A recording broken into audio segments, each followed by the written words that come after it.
From the New York City area, welcome to the Badass Counseling Show, where the master badass himself, Sven takes you deep and gives balm for the soul, baby.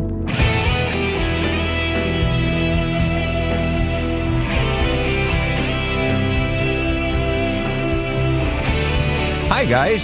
It's great to have you here. This is the Badass Counseling Show podcast, and I am your host, Sven Erlandson.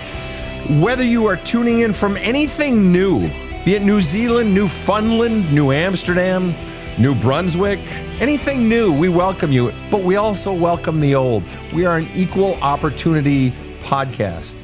No idea what that means. I am joined in studio by my two very, very dear friends. Casey over in the booth, looking just smart as ever. She has big glasses on. She looks very intelligent, though not nearly as intelligent as she actually is. And I'm joined by Rob the Rocket right next to me. Rob, what say ye today? Hello, Sven. New fun land is where I'd like to be. I'd like some new fun. You get to an age, you say, let's live every day, because, you never know. So that's the mode that I'm in, and I'm just ready for action. Well, that gives birth to the obvious question. If you're now living every day, how would you characterize what you were doing previously? Living every other day wasn't quite as much fun. Jolly joker. No, seriously. What is it? What's the shift? Because when you're younger, you think you have all the time in the world and you'll never die. But how does that impact the day-to-day, Rob? Because things I would hesitate to do in the past, I'm no longer hesitating. I feel good about that. Like chores? If you ask my wife, she would argue and say, "Nah, that ain't it." But there's a lot of other things. Like I ordered a new rice cooker today. Wow. Let's just take that small. Didn't really need it. I thought the old one was pretty old already, and the new model, I was very happy about And that. is that a qualitatively different experience, having a rice cooker versus just boiling the water on the stovetop? Yes. Wow. Yeah, it's all takes care of itself. It's got fuzzy logic and can't beat it. God bless the engineers of this world. If you are an engineer, we thank you. Rob especially if you're a rice engineer. Thank you for what you do for Rob's life. All right, Rob, tell us about Jayda. This is sort of a punch to the gut type story. Listen up on Jayda. All right, Sven, here we go. Jayda wrote into us and said, I spent 10 years in an abusive marriage with an extreme taker. I was his emotional and psychological punching bag in the most disgusting ways. I was belittled for my faith, belittled because my dad died when I was 4. Then, when cervical cancer during pregnancy limited my ability to satisfy his needs, I became entirely worthless to him. During the final 14 months, I had 7 surgeries related to sexual trauma, which caused excruciating pain and hospitalized me for days. I suffered for his satisfaction, and he didn't care. The final straw was he left me lifeless after assaulting me, which led to emergency surgery. The surgeon had no medical explanation for why I was alive and quoted me maybe 3 months to live. Well, I'm alive, but out of all the issues I'm struggling with, the hardest part is feeling like I failed my children. Although my dad is dead, theirs is a fucking monster. I want him to be a better dad, and he wants me dead. Physically, I am healing, but mentally I feel unrecognizable. I can't erase the traumas, but I don't even know who I am anymore. Life has really fucked me up. Jayda, welcome to the show. Thank you. Thank you, Sven. Pleasure to have you here. Though I must say, no pleasure in hearing your story. And obviously, wow. That's just overwhelming. What was it? Let me just ask, what was it like for you to write up that? I mean, you know it, you lived it. What is it like to even write that story and to see it in writing on paper? It hurts. It's a lot because that paragraph is just a paragraph. I experienced it for 10 years. Wow. What you have there is a small glimpse.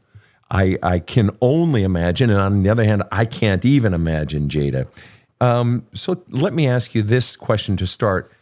Out of all of these atrocities and this horror that you lived, for you presently, where you stand right now today, what's the absolute worst part of your existence today? It's the confusion. The confusion. I feel like I'm okay, despite what I've went through.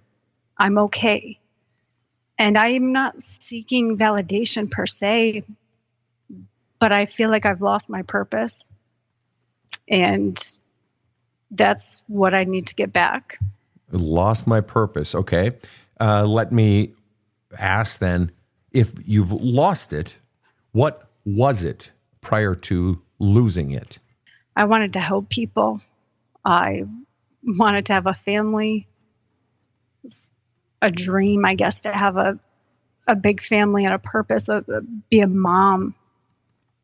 So I just lost it. And it's a dream I can't get back. Okay. You have children. How many children do you have? I do. 3. You have 3 kids. Okay. So part of your dream was to be a mom. You are a mom presently. An active mom. You are active in their lives. Right? Is that correct? Very much. Okay. Yes, And very so much. When it comes to the family side of the dream, the family aspect, what part is gone, is lost? The dynamic of a family. Which to you means husband, wife under the roof, 10 little monsters running around sort of thing? Yeah. I truly thought that a family meant mom and dad in one home. And I wanted my kid to have it. Absolutely. Absolutely. I went through a divorce, and that was one of the single hardest things when my children were about 5 and 2, 6 and 3. It was one of the hardest parts to let go of, to know that my children would not grow up in a 2-parent home. I get it. Since then, they've roughly had a 4-parent home, which comes with its own challenges and blessings, but I completely understand what you're talking about. Just out of curiosity, was that for you? How much of that, you talk about your faith, how much of the family aspect of it was woven into your faith? I grew up in a religious house, a religious home, Mm-hmm. and the faith was there as like a strength. Mm. I used faith towards strength, but I wasn't using my faith as like the vision. Fair enough. It wasn't. That's fair. That's a totally fair answer. And just out of curiosity, the only reason I'm bringing up faith is because you mention it in your write-up. And so I just want to ask, before we progress beyond it, as long as we're here, briefly, how would you describe the nature of your faith prior to all of this shit and now? What's the fundamental difference? What happened in your faith life? Because I have a whole lot of listeners around the world who are people of faith, of all religions. And what's been the biggest impact of this massive, colossal trauma that you've gone through on your faith life? That God hasn't changed. When I had nothing but faith, I had enough. Despite what I went through, I had enough when faith was it. And when you say I had enough, what precisely did you have? People of faith may not understand what the hell that even means. What does that mean to you in one sentence or less? In one sentence or less, really distill it down to its essence here. I believe that in my heart, I know right from wrong. I know a good person. I know that I'm a good person. And so for you, what has changed in your faith as a result of anything, or as a result of all of this stuff? You said God hasn't changed, but has your faith changed? At times, yes. Presently? At times it was rocky. Presently, is it different? It's stronger. Through it all, there were bad times, but my faith got stronger. I suppose in part because it had to be. It had to. May I ask how old you are, Jayda? I'm 32. 32. All right. Appreciate that. You've been divorced now for how long? 3 years. 3 years. Okay. That means you divorced when you were 29. That means you two married when you were 19. Is that correct? Yes. Right. Because you said you've 20. been together. No, I was 20. 20. I'm sorry. Yes, Fair. I was 20. That's fair. Okay. And so you say the worst part today is the confusion. I'm okay despite what I went through, but I've lost my purpose. And so what is the biggest piece? You talked about how your vision was to help people and the dream of the big family and so forth. Of all the things in losing your purpose that most make you feel like you lost your purpose, what of those things is the biggest piece of losing your purpose? You're still a mom. Your kids need you more now than they ever did. And so what in all of it, because you also talked about, I wanted to help people and so forth. Of all the things when it comes to your purpose, because you said that was the biggest thing. That's the worst part today. It's the confusion, sort of not knowing who I am and what my purpose is. What was the biggest piece in that you lost in losing your purpose? What was the biggest piece? I would say losing myself, if I can say that.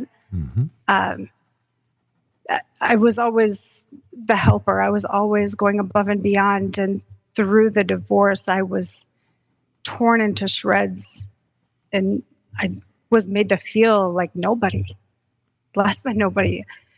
I'm not a bad person, but I believe that I was. You were led to believe that. You had that rammed down your throat. Yes. Right. And a lot of people listening who have been through the violence, the domestic violence, the violence, and be it from a parent, from a spouse, whatever, a sibling, can identify with that losing of the sense of self. And so now it's the attempt to find myself. Let me ask you, as someone who has sort of given, so you are always the helper. Very often the helper is the person whose identity is wrapped up in how much they're doing for other people. Would that be inaccurate in your case or accurate for what you used to be? Accurate. Your identity was wrapped up very much in what you were doing for other people. And I imagine and probably grew up that way, or that was modeled for you in your home? Yes. Okay. And would it be safe to say that the way you got love in your life was by doing for others? So I give, it's sort of, it's not fully transactional, but I give to you and then I get something back, hopefully. Yes, absolutely. And then you get into this marriage, and he was happy to take and give back just bad in response, right? Yeah. I'm really curious, when in the marriage did you notice the shift? Or was it there from the very beginning in him, in your abuser? When I found out I was pregnant, and after getting diagnosed with the cancer, is when it had started to get worse. Emotionally, he was never really there for me, but it really got worse through the cancer and the COVID. But you said it got worse, so that means it was already there. It was. And it was there. And when was it? When was the actual start? And so I hear you on it getting worse. Hear you 100%. When did it actually start, or was it there from day one? Was he a fucking asshole to you from day one of knowing him? He wasn't. He wasn't. That's fair. He wasn't an ass from day one. When did it start? If you were to spitball it, was it year one? How long did you guys date before you got married? And did it start after the marriage, before the marriage? When did it start? I would say it started after our first child, so about 5 years into the relationship and the marriage. But wait, you just said it got worse at your pregnancy. You said, didn't you say with your second it got worse? So when the first one was born, that's when the abuse starts. Is that correct? That's when things started to turn worse. Wait a minute. There you said worse again. Now, do you mean worse abuse, or just the abuse started? That's when the belittling started. He was never emotionally there. Okay. Emotionally, he was never there. Mm-hmm. But it wasn't a belittling. It wasn't like terrorizing me. And for those of our listeners who are young or who are parents who have young kids, in teens and 20s, there are still people getting married at young ages. Nothing intrinsically wrong with that.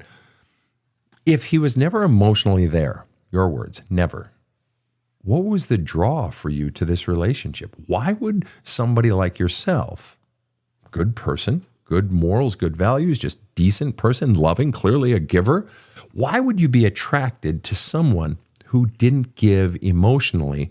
Or did you just not realize it in the beginning? Or what was happening that caused you to miss that? And I'm not blaming you. I hope you know that. I'm just trying to sort of unpack the puzzle a bit here. He had an older daughter. So he had a child when we met. He was what I thought was a great dad. He really loved his daughter. He took good care of her. And I think the connection he had with his daughter is what drew me in. Interesting. I love seeing that. Sure. And as far as your own emotional needs being met from him, they weren't. Is that correct? No. Wow. And as you look back on that and think about that sort of blind spot, for lack of a better word, what do you think about that? It's interesting to think of. I never put it into the perspective of I loved him more when he loved his children. And what do you make of that? Why did he stop? Okay, so did he stop loving his first child that he had before he had you? Yes. Wow. Yeah. This guy's a fucking piece of work. Okay, so now do your best. I realize this was 13 years ago or so. How did it feel, Jayda, to find yourself in a relationship at 19, 20 with someone who was not emotionally present, not emotionally giving?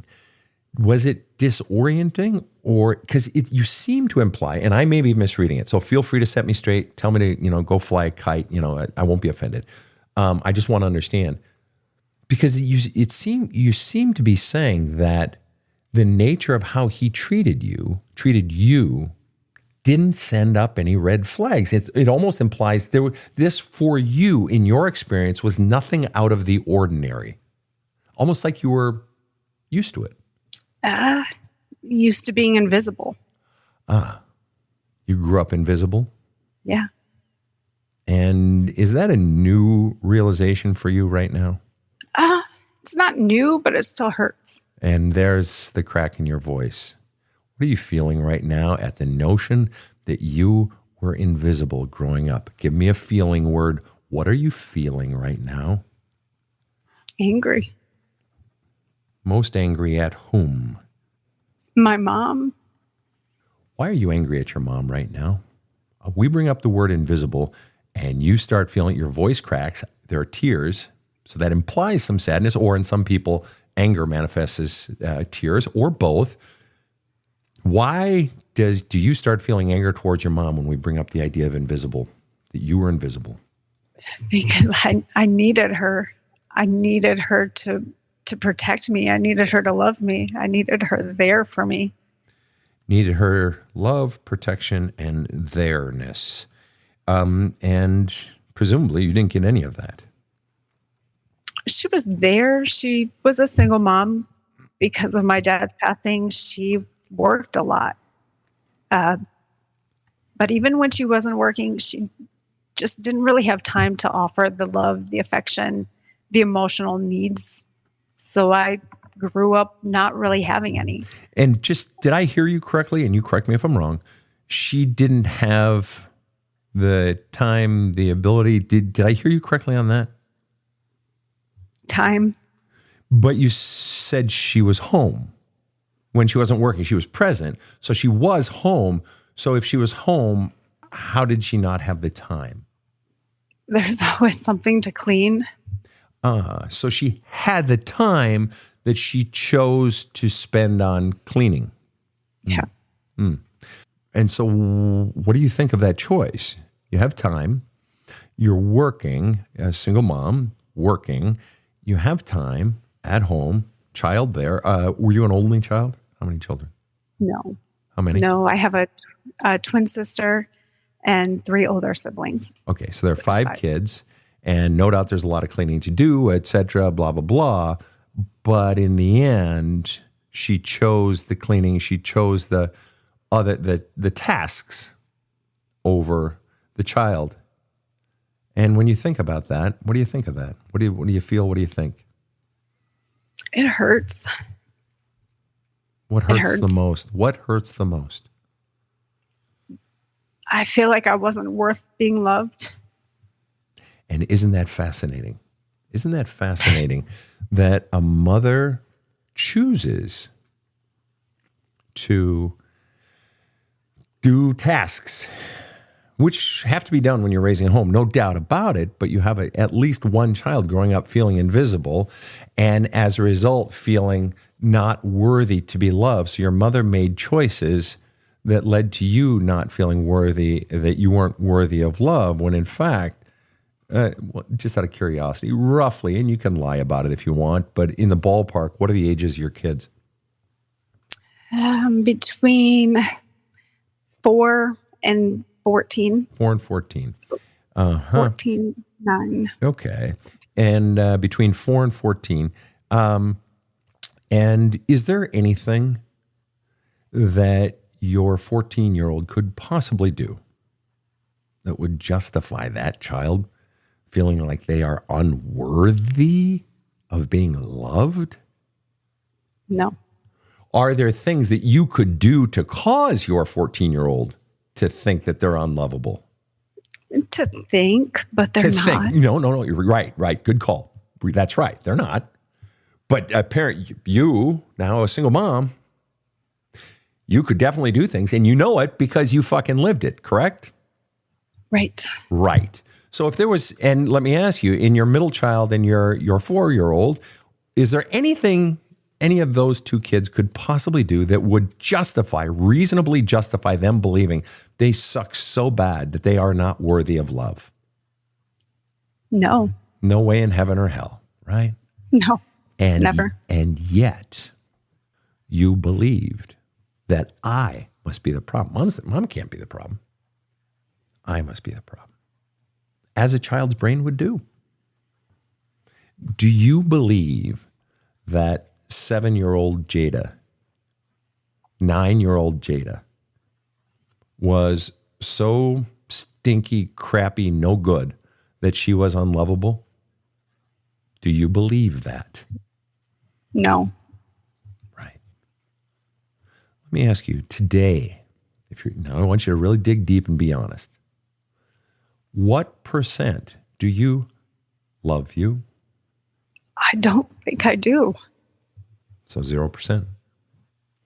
I have to ask this question then. What percent, and it doesn't, there's no right or wrong answer on this one, okay? Because it's a different word and you can interpret it however you want. What percent do you hate you? I don't think that I do. Okay, fair enough. What do you feel towards yourself today, if not hate and if not love? I feel angry. At yourself? Angry for allowing what I allowed. Angry for staying as long as I stayed. What percent do you feel angry at yourself for allowing and for staying? I'm going to go 80. 80%. And I want to know right after this short break. I counseled with Badass Counseling for about 4 months, and Sven completely turned my life around. He kicked my butt. No shit. He made me do homework too, but I was so ready for a change that I just did it all.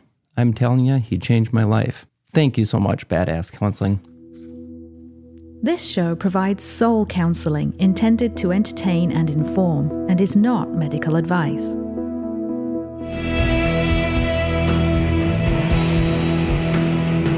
Now, back to the badass. We are back with Jayda. Jayda, I want to know why you're angry at yourself for allowing and for staying, or you can answer the question, or you can answer both. And that is, why did you allow and why did you stay? Answer any of those questions. I stayed for what I thought was my kids. I wanted my kids to have a family. I thought it was better to keep both of us in the home. And I didn't want my kids to have a broken home. Do you still believe that? I think the home is broken, but I think we have to make the best of it. Do you still believe it is better for both parents to stay together when there is severe or any abuse going on? Not at all. Okay. And when did you have the breakthrough moment on that one? When I was in the hospital. Why are you crying right now? What was it that just got said or thought that caused you to start crying right now? The breakthrough. Why would that make you cry? The notion of the breakthrough. Why would that make you cry?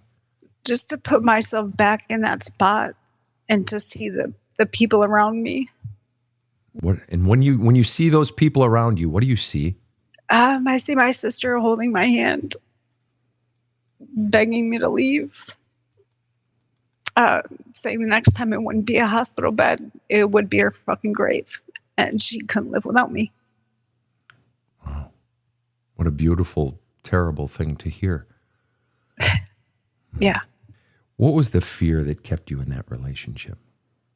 What ultimately was the fear? Was it fear of him that he would do something? Fear of your kids not growing up in a two-parent home? Fear of someone's condemning voice? What did you fear the very most? That if I leave, something's going to happen. What was it you feared most if you left? Before that breakthrough moment, what was the grand fear that kept you allowing and staying? I didn't want my kids to have a broken home. I wanted them to have both of us. Fair enough. And then just out of curiosity, now this is before your breakthrough, if your kids had had a broken home, in your brain back then, if you had broken the home and your kids had a broken home, then what did you fear most? In other words, what would happen next that you feared so much? I feared that it would be me that was gone. I didn't want my kids to grow up having to visit a parent at the grave. Kids don't. Wait, just so I'm clear, it would be mean with an N, or it would be me that was gone? It would be me that was dead. Okay, just so I'm clear. So you said, if I'm clear, my great fear that kept me staying in this horribly abusive relationship, being abused when you had cancer, being abused because your father died when you were 4, being abused sexually, treated as trash sexually, and everything else. Your fear that kept you staying was I didn't want my kids growing up in a broken home.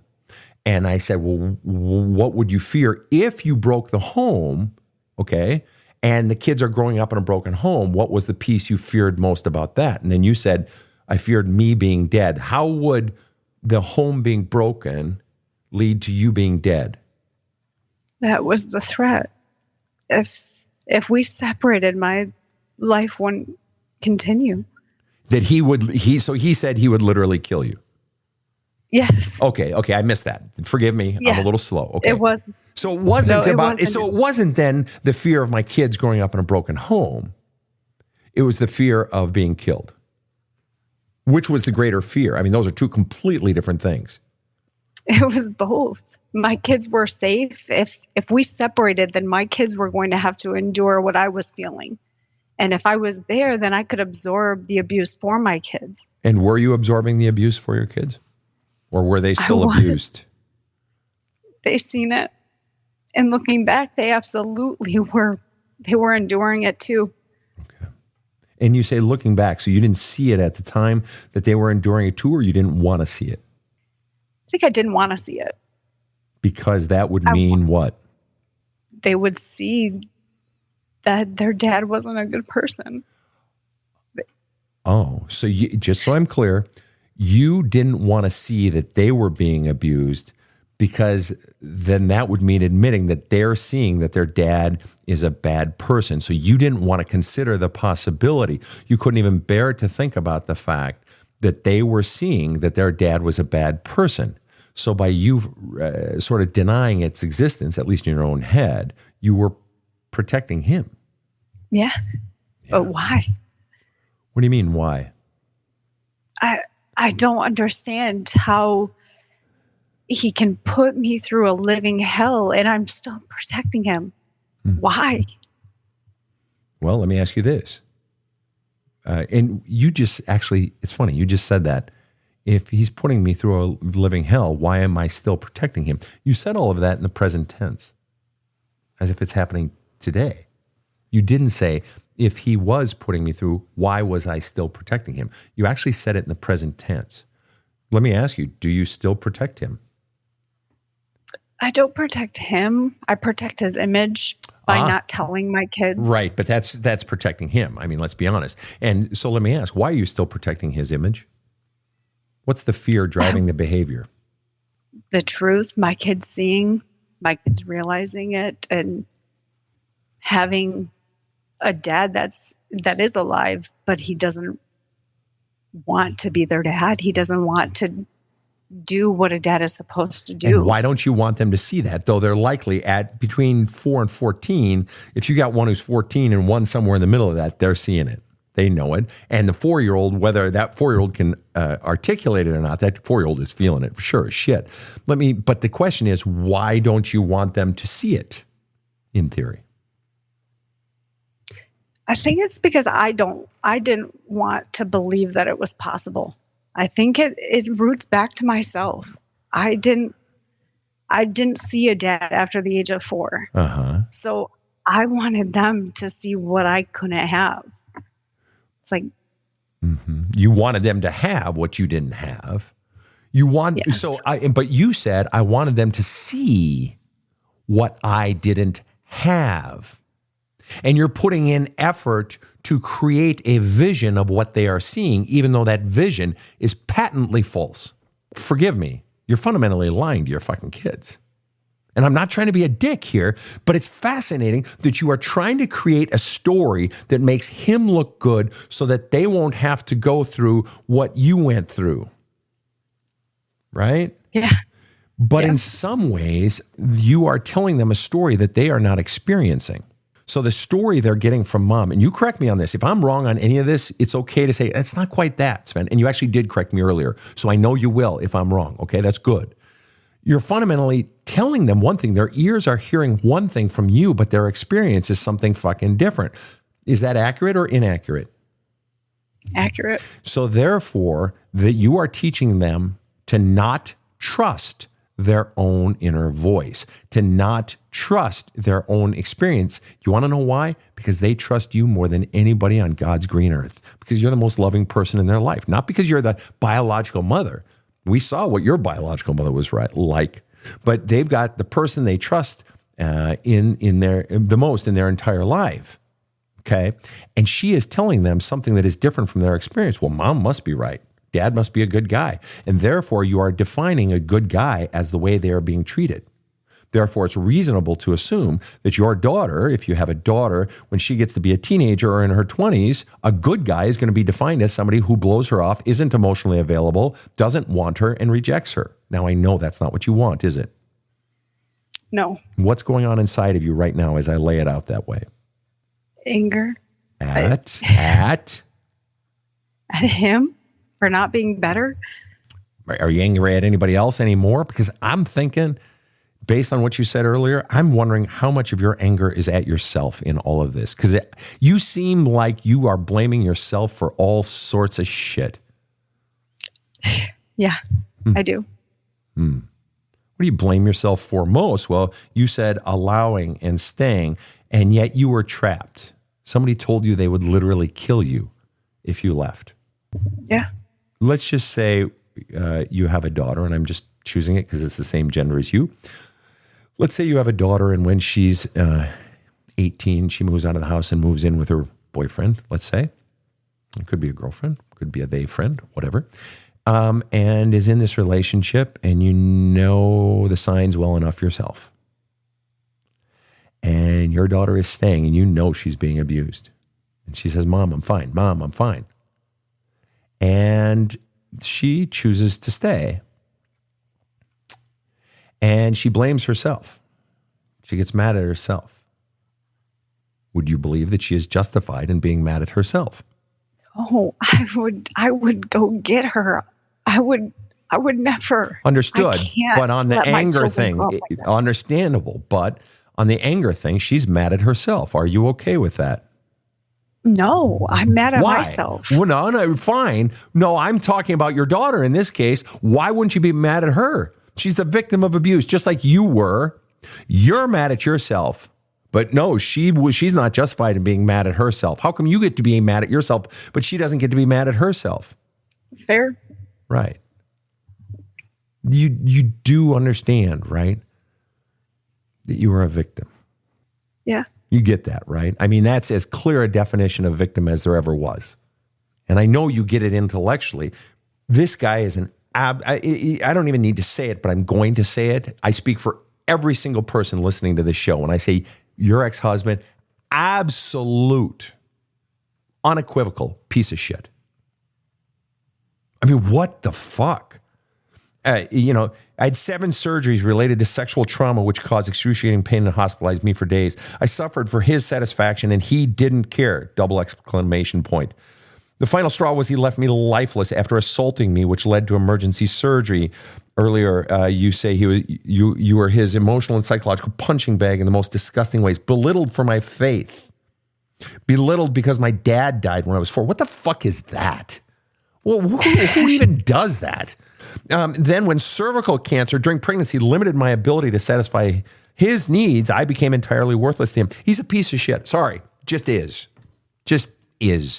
Who maybe God sees him at, hey, God is God. God bless God, because I don't fucking see this guy this way. You know, judge a person on their actions, right? Okay. Right. Yeah. Now, we've cited different situations today, and your emotions have varied between anger, sadness, and so forth. You still have a massive amount of anger and sadness and other feelings inside of you. All of that has to come out. And not just cried out or yelled at the ceiling. You have to be actively. If you're not with your therapist, or in addition to what you're doing with your therapist, if you have one, you need to be actively, daily flushing it out, journaling. You need to be going into all this shit. Okay. Just out of curious, are you in therapy? Yes. Good. You feel good about your therapist presently? No, I feel like I'm paying somebody to be my friend. And when you say paying someone to be my friend, what does that mean? They're comforting me, but they're not pushing me to healing, or what are we talking about here? Yeah, I don't feel heard. I don't feel like people understand. People don't believe me when I say I've went through something bad, because I don't look like what I've been through. Okay. And it's fascinating. We just skipped from talking about your therapist to you insert the word people. So now you're not just talking about your therapist. You're saying you're getting that from other folks as well, right?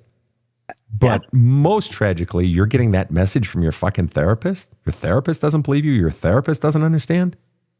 No, I had a psych eval done, and they told me that my brain was in a state of crisis. And it came back where the results were inconclusive. About what? They redid the test. Wait, they what? The inconclusive. Test? They said my brain had been in a state of chaos or crisis. And so they had me redo a test. My brain has been so overwhelmed with the trauma that I can't answer questions. I can't answer true and false questions without overwhelming myself. Overwhelming? I don't know how to get away from it. Okay. Are you saying your therapist doesn't believe that this stuff happened to you? I don't think so. Oh my fucking God. I listen, you do what you want. You're a grown-ass woman. I'm in no way just trying to tell you what to do with your life. Get a new fucking therapist. Doesn't believe you? No. The last thing you need in your life right now is another fucking person invalidating your experience. You grew up being invalidated. You had invalidation baked into you before you even met this piece of shit. And then he's preying on that, and you're being further invalidated. You say, I've lost myself. I don't know. I'm confused. I don't know what my purpose is. I don't know who I am. Yeah, no shit. That makes absolute sense. You've been told your whole life your purpose is to do what I fucking want you to do. And your purpose... But the confusion, it's even that.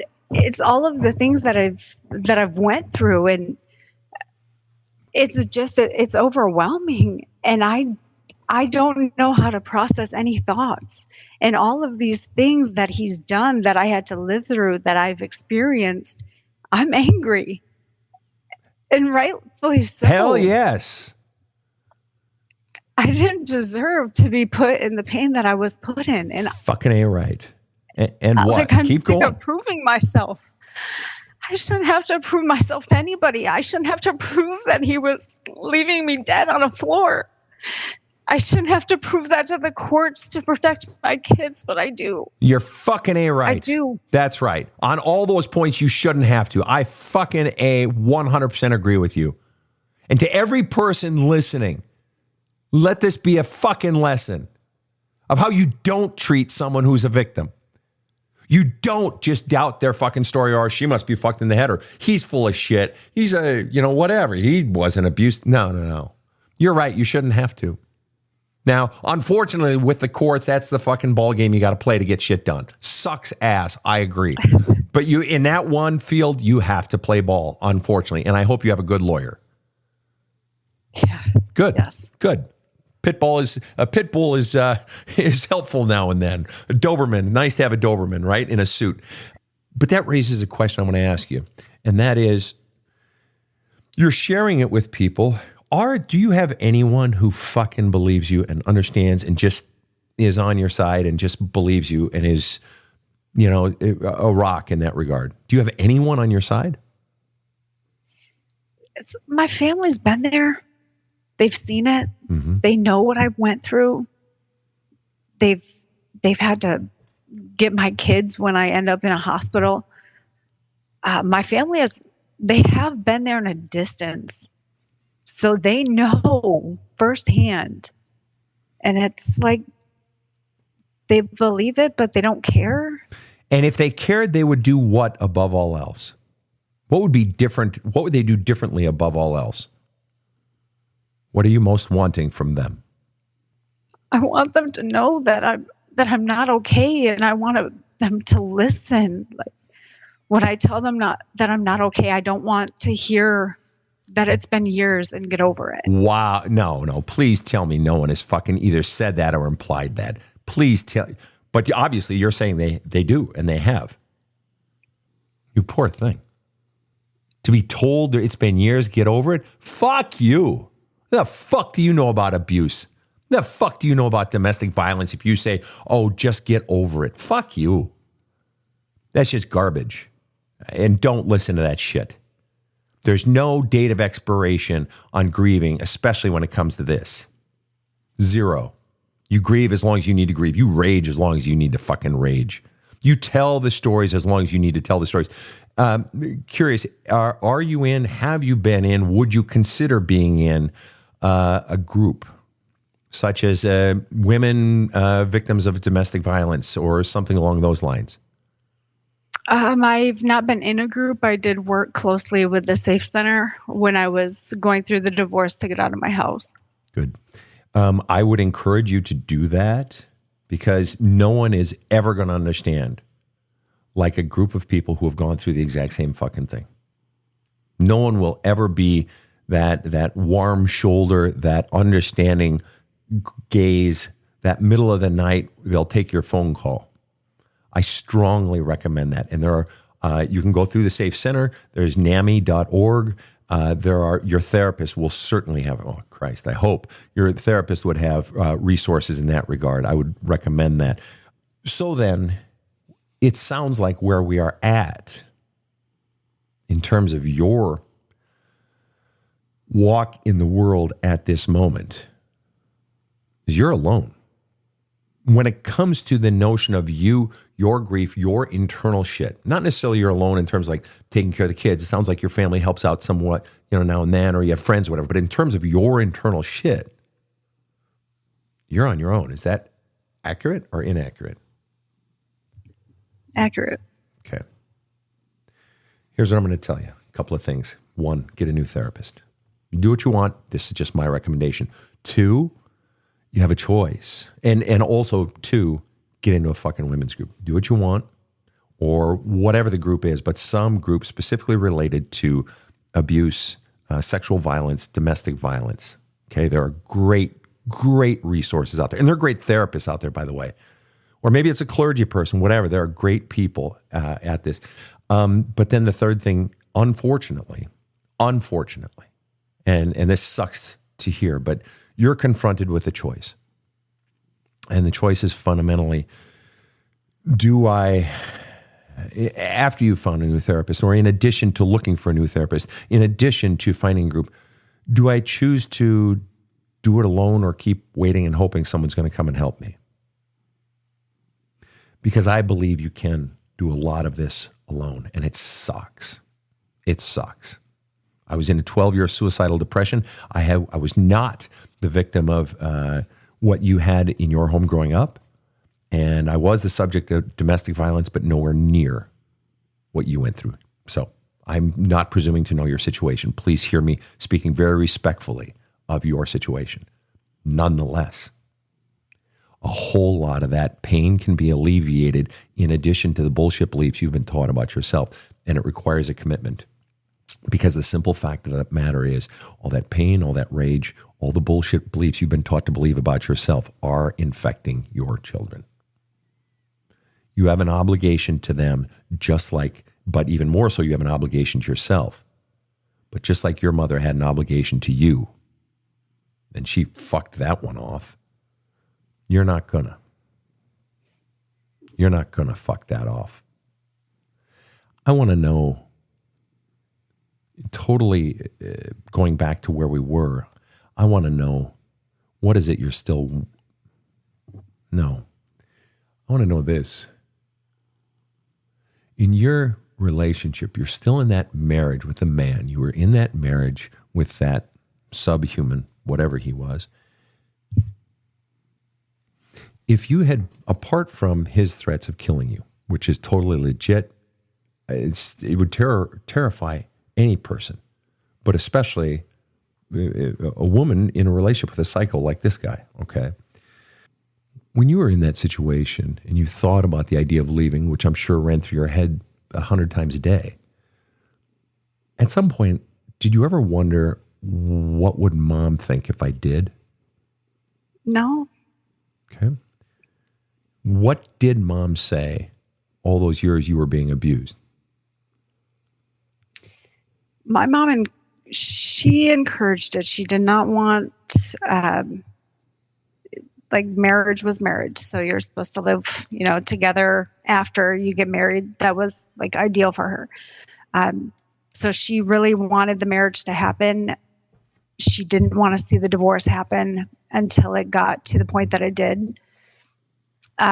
Wait a minute. Just so I'm clear, she knew that you were being abused. She knew that it was, yes. She knew finish that sentence. Finish that sentence. She knew that it was what? She knew how fucked up it was. She knew what was happening inside of those walls, what I was going through. And she was giving you the message of, in one sentence or less, what? None. Where the hell was she? Well, wait a minute. No, I see. Just a minute ago, you said marriage is marriage, and you stay, you make it work. And so the message you were getting, whether she was still saying it or not, her line was clear, and she never deviated from it. She never stepped out of the original expectation of you stay in your fucking marriage, right? No, but she didn't come to help when I was right getting the shit beat out of me. Right. And that's what I'm saying. A, she didn't come to help, but B, she also was conveying the message, or had at some point conveyed the message and never changed, that you stay. I don't care how bad it is. Figure it out. Just out of curiosity, in your lifetime, who would you say has been the single most powerful person in your life? Just having raw power over you. Honestly, Sven, I've got to take it back to my faith. I know through all of this, the experiences that I've went through, even now, this whole entire call even feels confusing. Because? Because I still don't understand how I can go through what I go through and I can be okay. And then other days I'm not. How do you get yourself out of a 12-year suicidal depression when you can't get through a day? Right. Go back to my question. Who has been the most powerful person? Who has had the most power over you in your life? A human being. What human being has had the most power over you in your life? Can I say myself?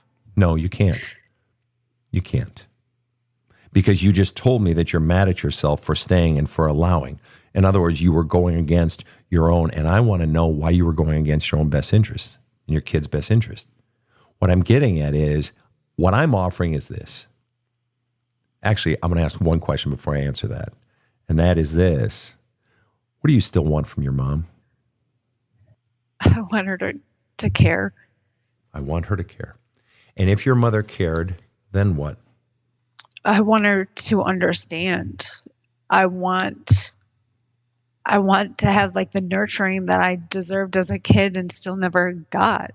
So if you got the care and understanding and then the nurturing, then what happens in you or in your life? I could pass it on to my kids. And if you could get the nurturing you always wanted and pass it on to your kids, then what happens in your life or inside of you? How would your life be different if you got the nurturing from your mom? I feel like I would be a better mom. Okay. I would. Why would you why would you be a better mom? Because why? Why is getting nurturing from your mom causing you to be a better mom? I feel like I had to learn myself. Okay. But now we're here. You've learned yourself. How would you, I asked you what you still want from your mom now. You said the nurturing, the understanding, the caring, so that I could become a better mom. And I'm just curious, how does you getting nurturing and caring and understanding from your mom cause you to be a better mom? You already learned yourself. You said I had to learn myself. So that means you already did. But I'm asking, how does getting the nurturing now cause you to be a better mom? I'm not sure. Okay. Let me ask you this then. guess. If you got nurturing from your mom, how does that change your relationship with yourself? What would you then feel? If you got nurturing from your mom, what would you feel or what would you think or what would you believe about yourself? What changes inside of you? If my own mom can't love me, why? I can't love myself. Why can't you love yourself if your own mom you can't love you? I'm not worth it. Right. I'm obviously not lovable. If my own mom can't understand me, things that I've been through, she can't understand it. She doesn't want to understand it. I'm not worth the time to be heard. Uh-huh. And why do you assume that if it's fascinating, 3 times you use the word can't, she can't, she can't, she can't. And then you shifted to she won't. And I'm glad you made that shift. Does your mother love anyone in her life? Does she act lovingly towards anyone? Anyone? Her best friend or her dog? Or no. So she's literally unloving towards every single being on earth. She shows love. It's like a passive love. It's from a distance. So she will show love if you do something for her. Okay, and just so I'm clear then, so she will show love. Okay, so we know she has the ability to show love. She just chooses not to show it to you and not to show it to your siblings. Is that correct? I haven't seen a mother's love. Right. Okay. And have you seen her love any of your siblings? You said before she doesn't show love to anyone. So it's safe to say she doesn't show it to your siblings either? Your siblings must be some really horseshit people if she doesn't love them. Are they bad people? No. Oh. No. Oh, because a minute ago you said because you're not getting love, you must basically be a bad person. But now we're looking at your siblings. They're not getting love from her either. So either they're bad people too, or your original theory was shit. Because you said the reason you don't get love is because I must be unlovable. My own mother doesn't love me. I must be unlovable. Well, if their own mother doesn't love them, they must be unlovable. Is your sister the one that was at your bedside and petting your hair and saying, sweetheart, you got to get out of there. You have to, or you're going to be dead. The one that was delivering the love that day, is she a piece of shit, an unlovable piece of shit? No. Oh, well then how come you are?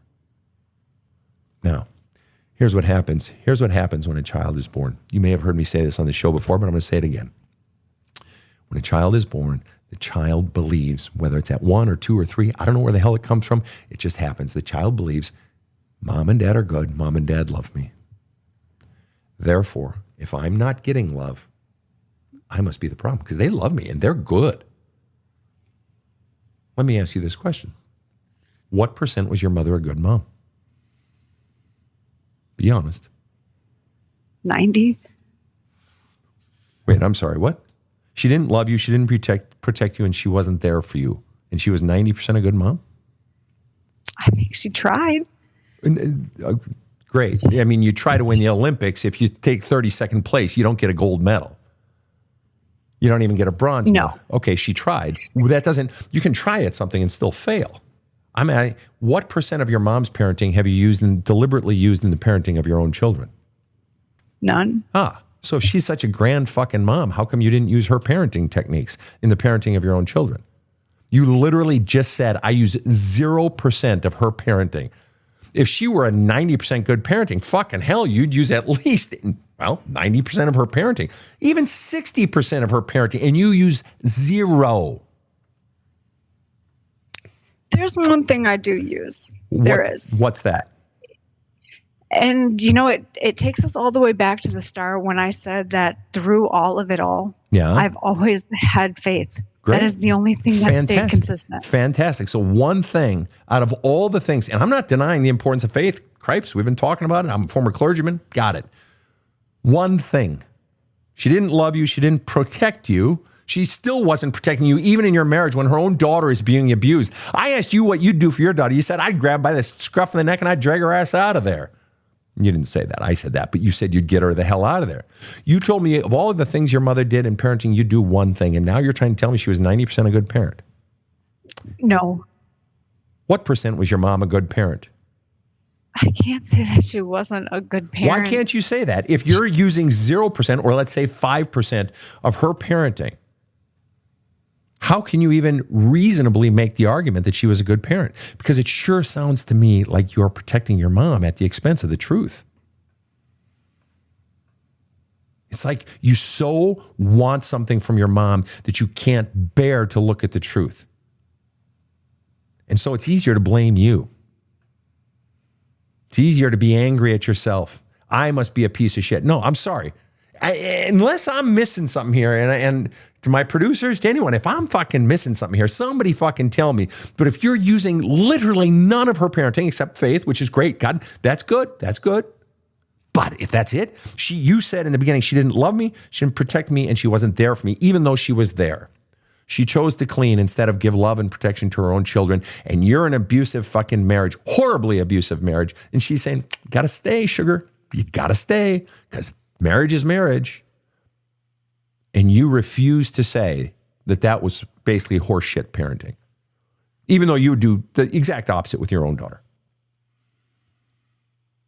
It's easier to assume that I was a bad kid, that I am unlovable, than to look at the truth of your mom was, forgive me, you don't love your kid, you don't protect your kid. Mom was a horseshit mom. And she set you up. From where I'm sitting, that's what I'm seeing. Thoughts? There are situations that I put myself in.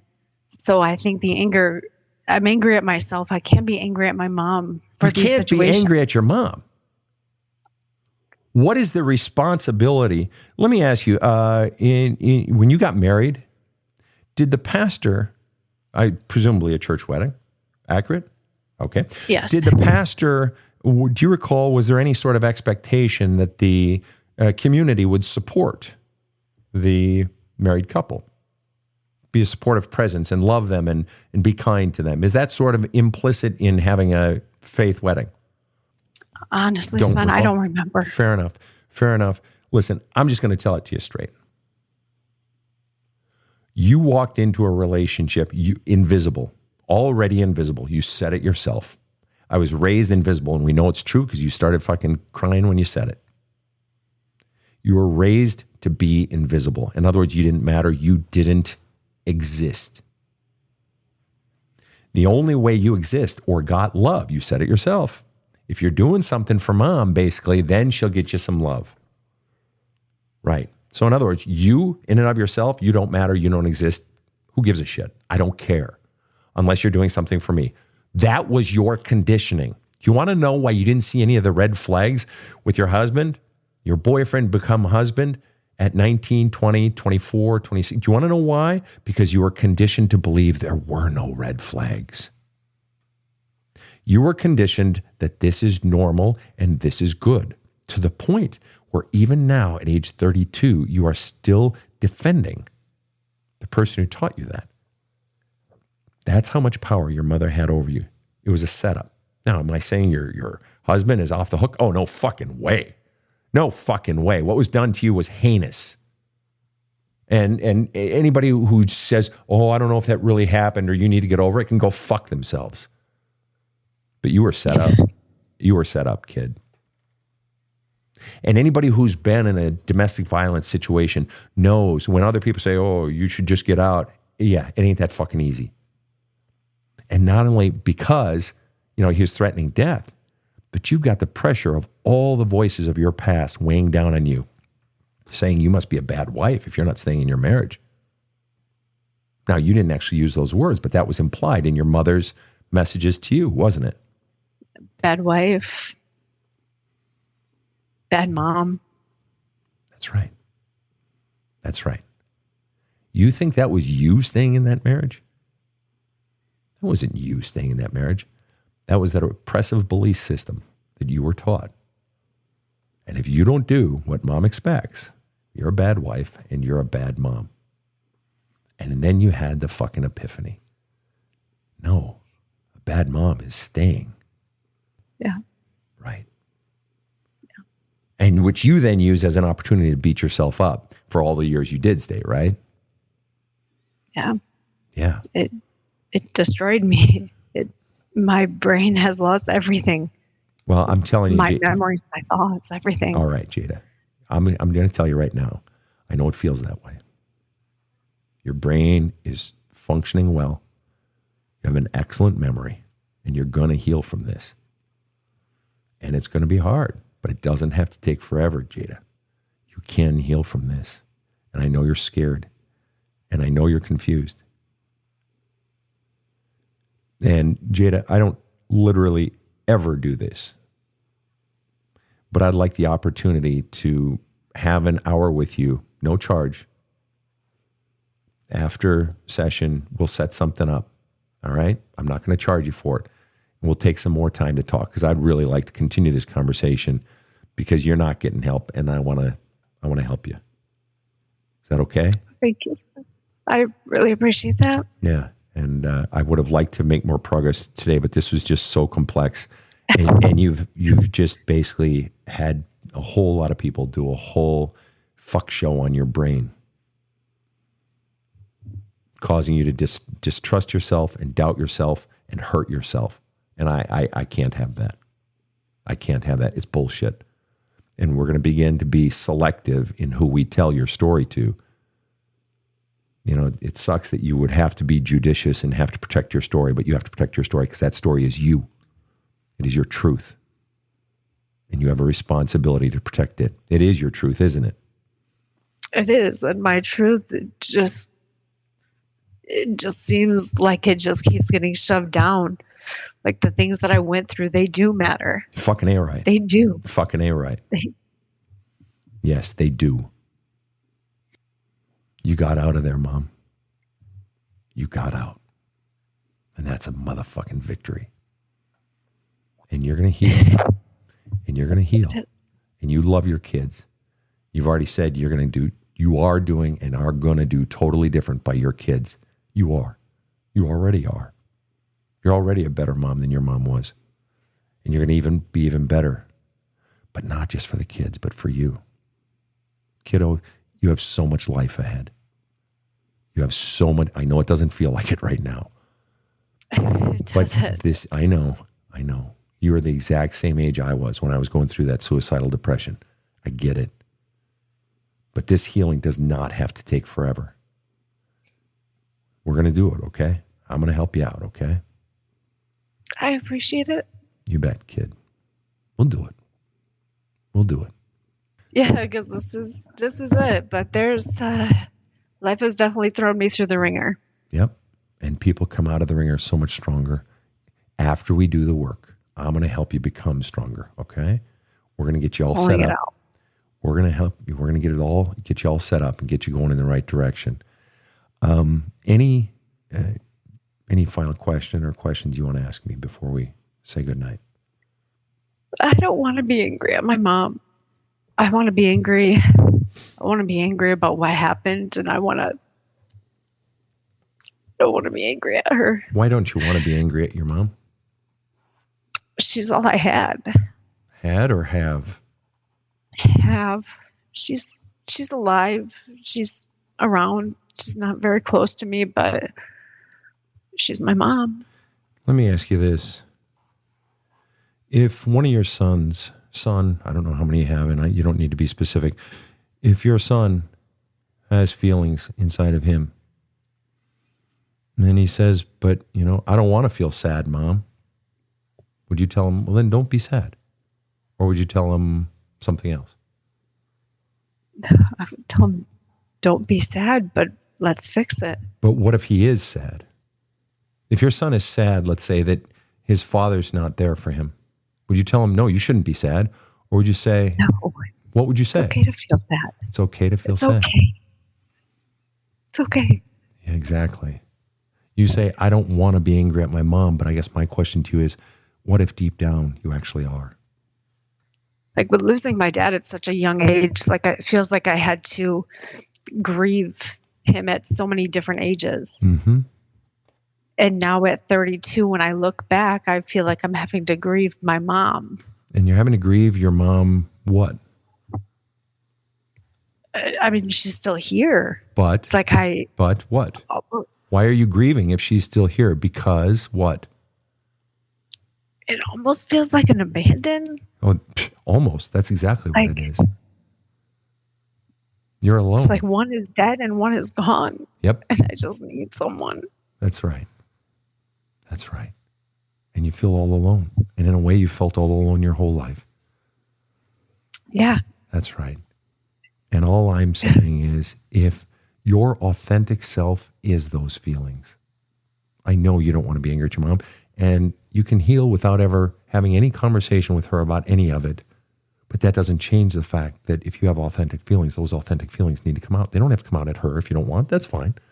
But they have to come out because that's your truth. That's your authentic response to all the stimuli that she has been in your life and failed to be or even tried to be.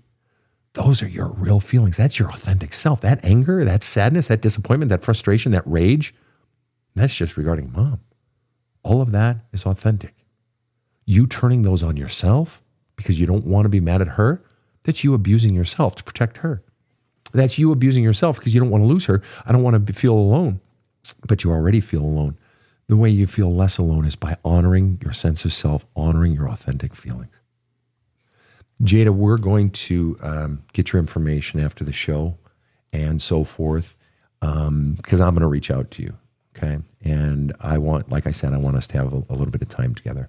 But you have been such a courageous guest, and I need you to know that every single person, even remotely affiliated with this podcast, and I'm willing to bet all or most of our listeners are cheering for you, and we believe you. And I have a whole lot of people who listen to my show who know that you're telling the truth and who do understand. And their hearts are breaking for you, yet they're also standing up saying, we got you, girl. We got you. Thank you. I want to thank you so much for being on the show, Jayda. Please stick around afterwards. And I want to thank you. You've been a really remarkable guest to have on our show. We are honored. Thank you, Sven. You're welcome. On behalf of my team here, KC in the booth, Rob the Rocket, to all of our friends and listeners around the world, we all are supporting Jayda. And to all of you, I say, have a kick-ass day. The Badass Counseling Show is strictly copyrighted.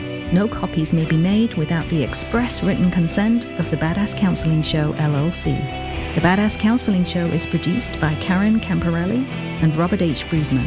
Executive producer Sven Erlandson. Original music by two-time Emmy Award-winning composer Trevor Morris.